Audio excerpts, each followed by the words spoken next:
E o tema da noite, da mensagem de hoje é o poder revolucionário do Natal. O poder revolucionário do Natal. O texto então nos diz assim: é o cântico de Maria.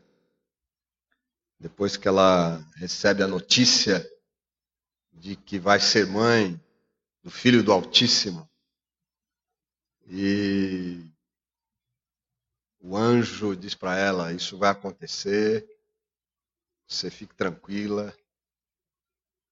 Inclusive a tua parenta Isabel, já avançada em idade, que diziam ser estéril, já está grávida, já está de 6 meses. E você ficará sobrenaturalmente grávida. Né? A concepção de Maria foi virginal, sobrenatural. Coisas, histórias do poder de Deus, da ação de Deus soberana. E mais uma vez nós estamos, através desses símbolos, estamos comemorando já o espírito do Natal. E já estamos, eu creio que, sentindo o seu magnetismo. Eu escrevi sobre isso no boletim desse domingo, não sei se você já leu, do magnetismo que o Natal exerce sobre as pessoas. Deixe-se levar por esse santo magnetismo. Mas vamos ler o texto. O Cântico de Maria. Então Maria disse: a minha alma engrandece ao Senhor, e o meu espírito se alegrou em Deus, meu Salvador, porque ele atentou para a humildade da sua serva, pois desde agora todas as gerações me considerarão bem-aventurado, porque o poderoso me fez grandes coisas, santo é o seu nome. A sua misericórdia vai de geração em geração sobre os que o temem. Agiu com o seu braço valorosamente, dispersou os que no coração alimentavam pensamentos soberbos, derrubou dos seus tronos os poderosos e exaltou os humildes. Encheu de bens os famintos e despediu vazios os ricos. Amparou Israel, seu servo, a fim de lembrar-se da sua misericórdia a favor de Abraão e de sua descendência para sempre, como havia prometido aos nossos pais. Esse é o chamado Magnificat, o Cântico de Maria. Magnificar significa engrandecer. E é isso que ela diz no início da sua poesia, do seu poema, né? A minha alma engrandece ao Senhor.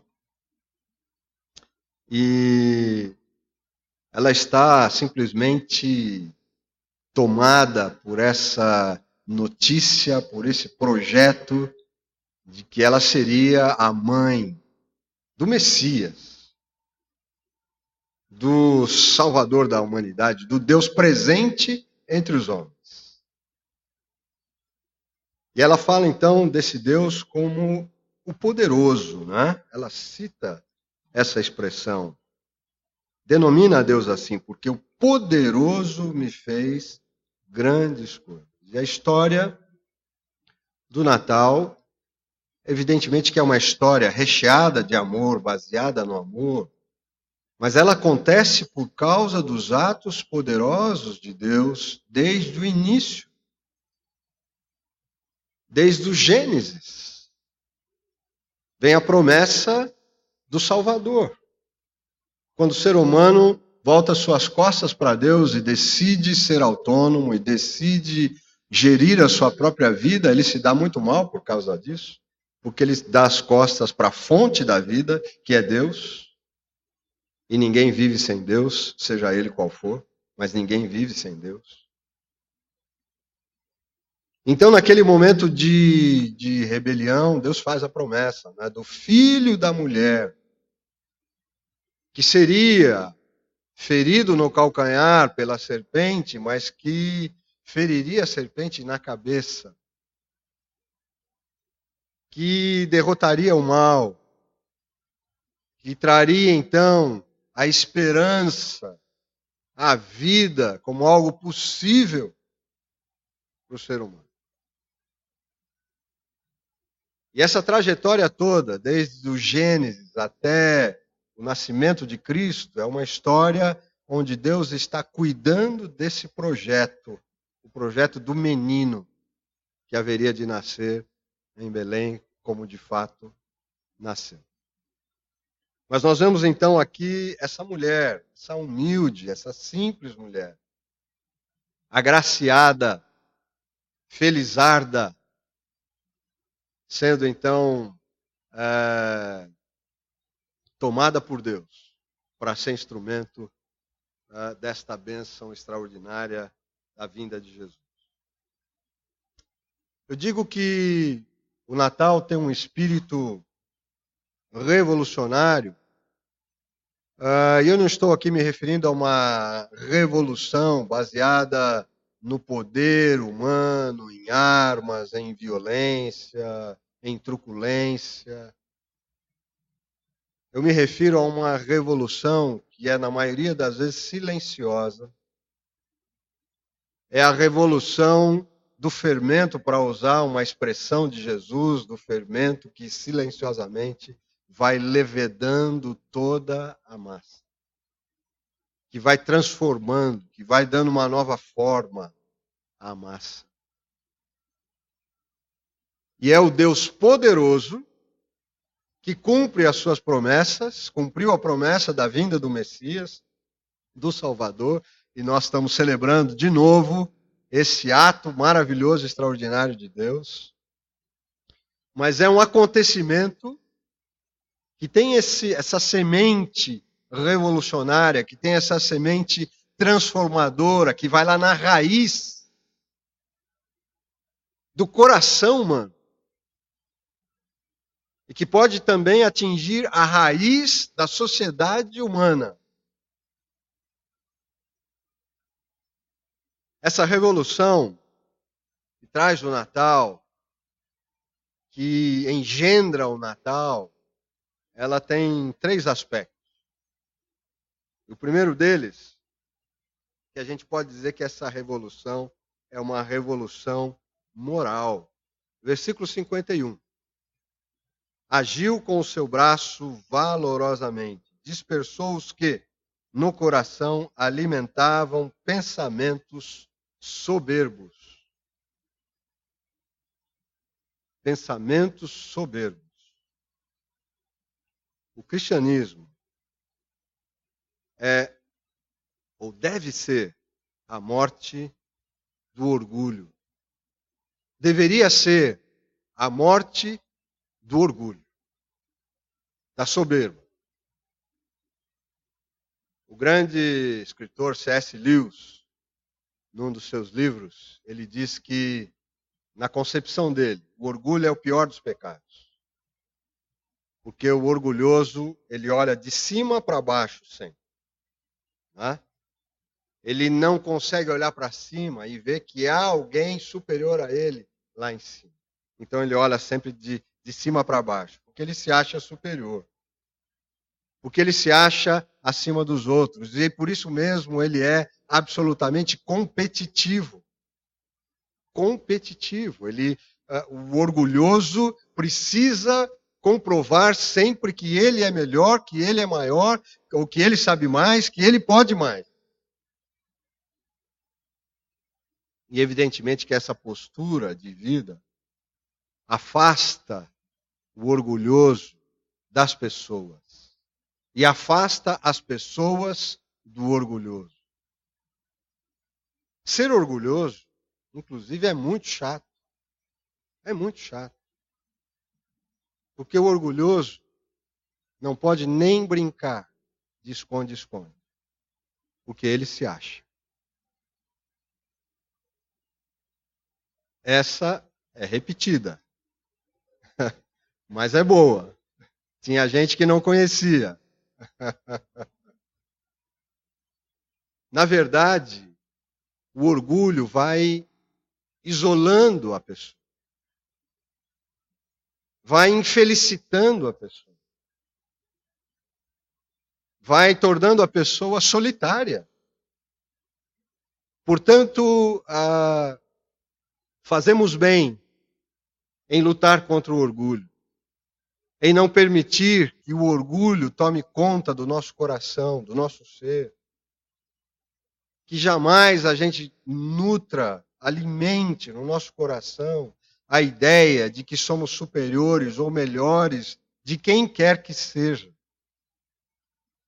A Bíblia diz para a gente não pensar sobre nós além do que convém. Mas devemos olhar para nós com moderação, com humildade. E a humildade é isso, é saber de fato quem nós somos. E nos sentirmos felizes com isso. Sem querermos ser melhores ou maiores do que ninguém, mas também sem nos acharmos, sem nos depreciarmos. Mas é sabermos qual é o nosso lugar, qual é o nosso lugar na vida, qual é o nosso lugar na sociedade, qual é o nosso lugar nesse mundo.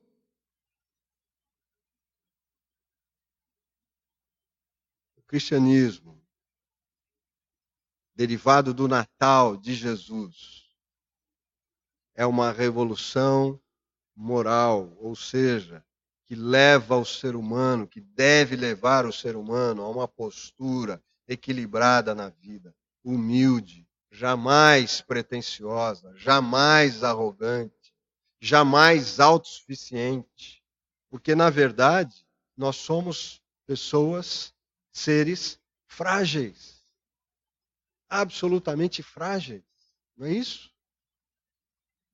A gente está aqui agora, está bem, está tudo certo, mas de repente um tombo, sem querer, pode levar a gente para o além.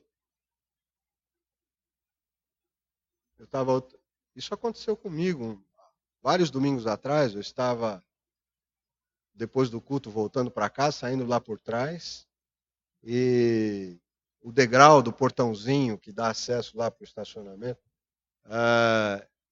agora tem uma rampinha, mas antes era um degrau. E eu esqueci que tinha o degrau. E eu estava até conversando com alguém, pisei em falso e caí. Estava com a Bíblia na mão, quase, mas a Bíblia ficou inteirinha. Né? Mas eu não me arrebentei porque eu dei um giro. Né? Mas aquilo podia ter quebrado um braço, podia ter, enfim. Acidentes domésticos muitas vezes são fatais. Porque nós somos frágeis. Somos seres dependentes. E agora, mais do que nunca, nós estamos revivendo essa experiência lá em casa, quando a gente vê o Theo. Né?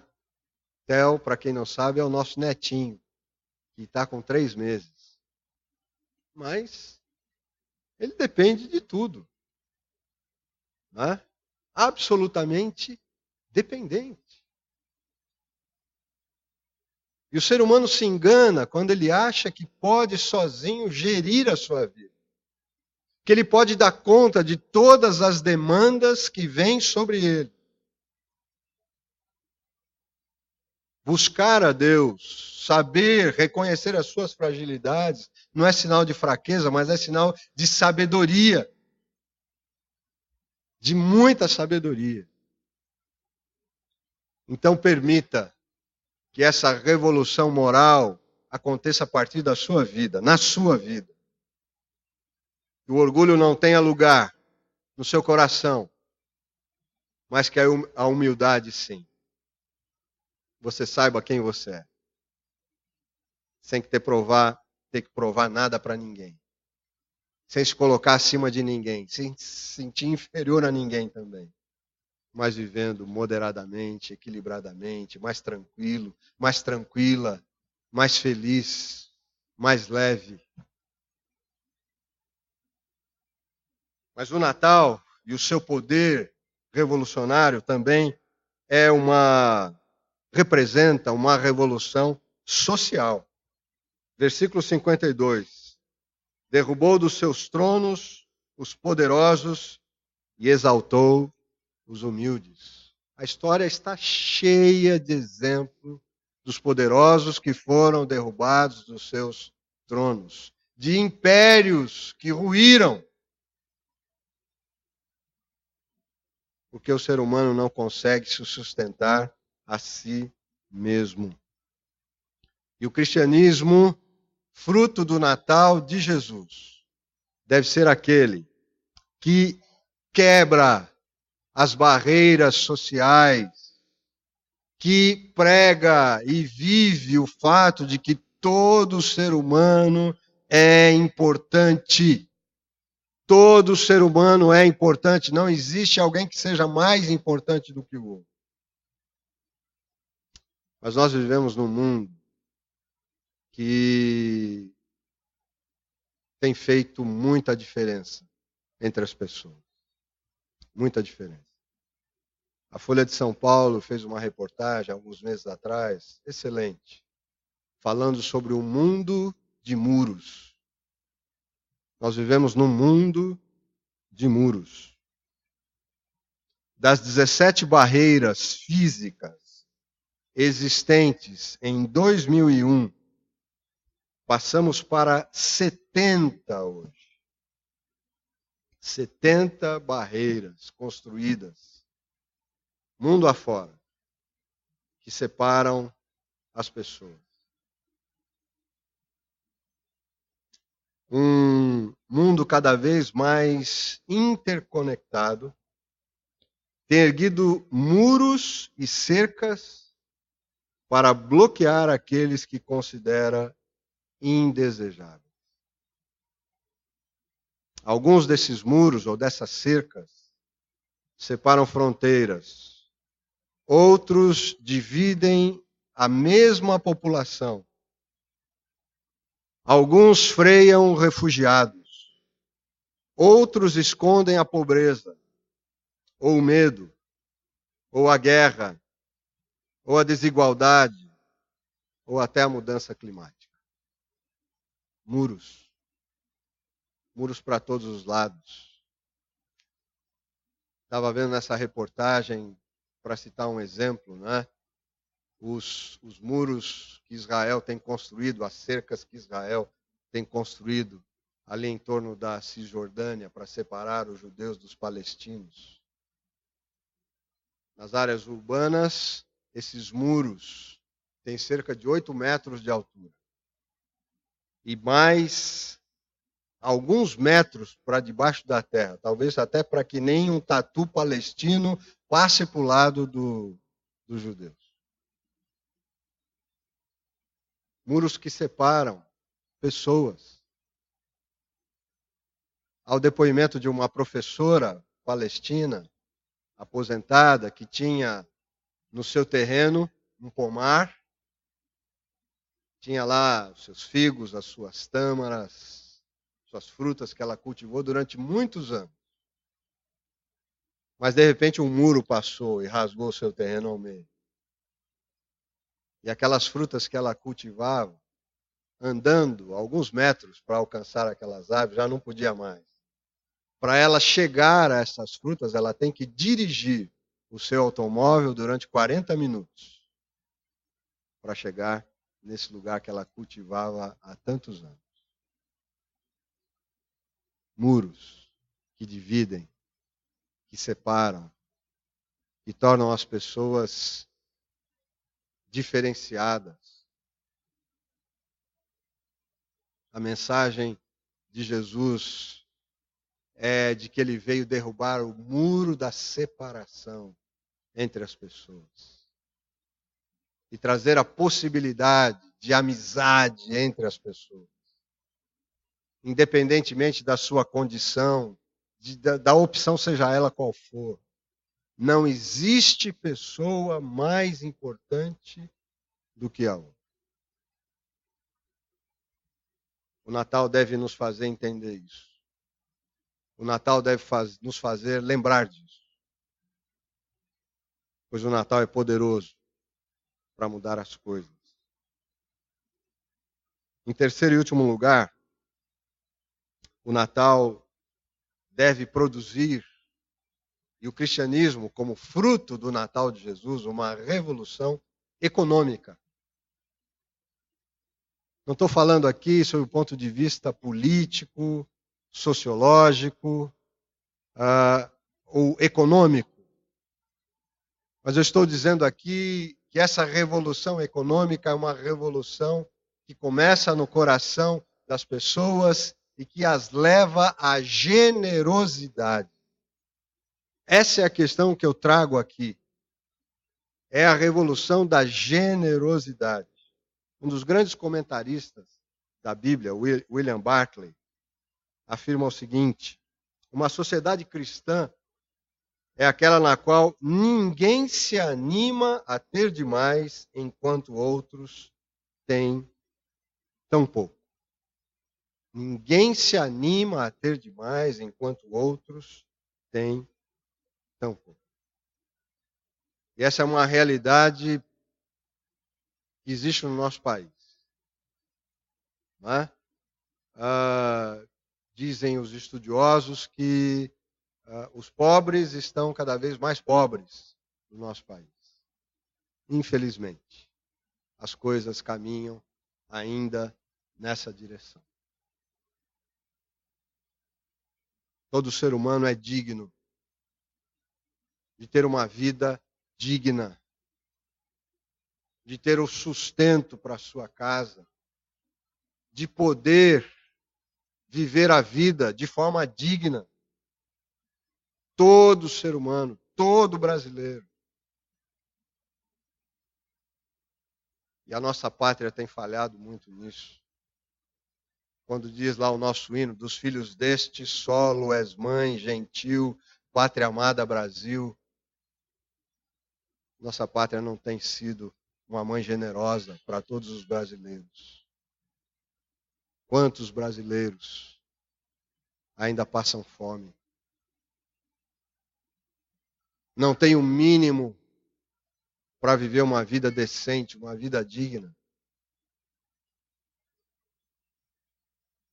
Eu não tenho conseguido cantar esse hino. Dos filhos deste solo és mãe, gentil, pátria amada Brasil. Eu não tenho conseguido cantar essa música.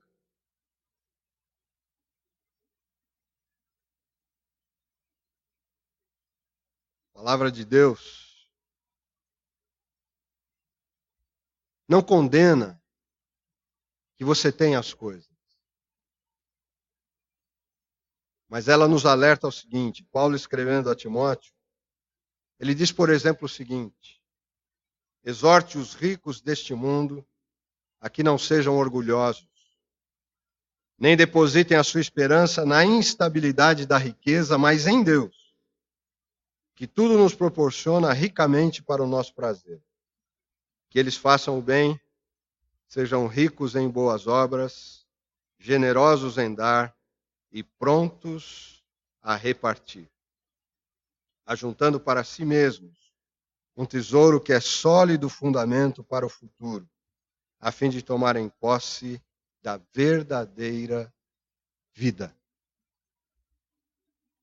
É a generosidade que deve presidir as nossas ações no que diz respeito às questões materiais, ao dinheiro, aquilo que vem à nossa mão. Precisamos ser pessoas generosas, menos gananciosas, menos ambiciosas e mais generosas. Pois isso é o que nos inspira, o espírito do Natal. O Deus Todo-Poderoso, através do Natal, nos ensina isso.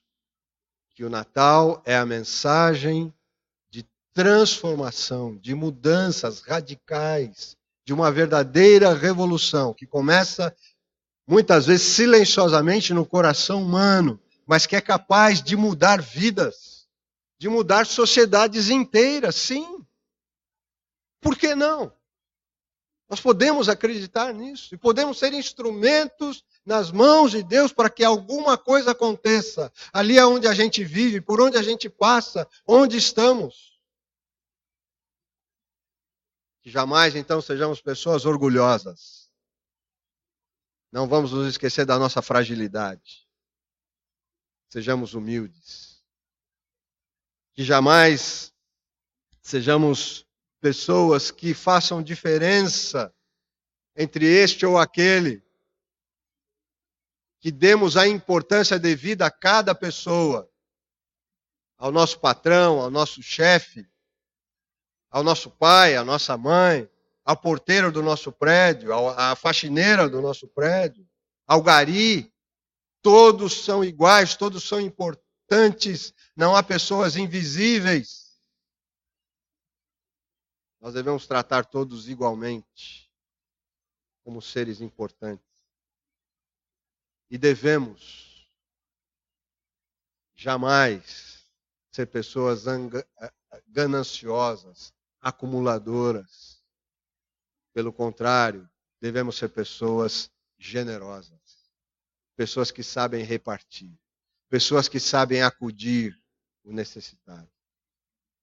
Semeando essa semente da generosidade, a gente pode estar mudando as coisas ao nosso redor. Esta revolução já começou na sua vida? Você já foi atingido por esse poder transformador do Natal de Jesus? Eu espero que sim. E quando a gente se deixa tomar, diz também William Barclay o seguinte: o cristianismo engendra uma revolução em cada pessoa e uma revolução no mundo. O cristianismo engendra uma revolução em cada pessoa e, consequentemente, no mundo.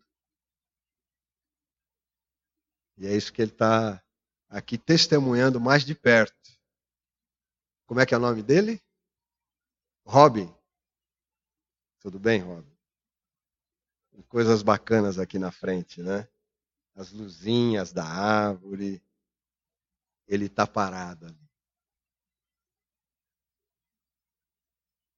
Um menino nos nasceu. E o seu nome será maravilhoso, conselheiro, Deus forte. Diante da nossa fragilidade, gente, vamos nos apegar ao Deus que é forte, o suficiente para nos sustentar. Para que o orgulho, para que a vaidade, para que a pretensão. Vamos conferir importância a todas as pessoas com as quais nós convivemos. Vamos lutar de alguma forma pela dignidade das pessoas, a começar daquelas que estão ao nosso redor, no mundo em que nós vivemos. E assim, nós estaremos participando dessa revolução silenciosa. Mundo afora, isso está acontecendo, gente. Mundo afora, o espírito do Natal tem transformado a vida de muita gente, tem transformado sociedades, sim. Mas há muito o que fazer. Há muito o que fazer. Faça a sua parte. Deixe-se transformar cada dia por esse espírito revolucionário do Natal. E seja uma bênção onde você vive, por onde você passar. Deus te abençoe, Deus te use, que esse espírito maravilhoso do Natal possa persistir na sua vida, na sua casa. Amém? Amém.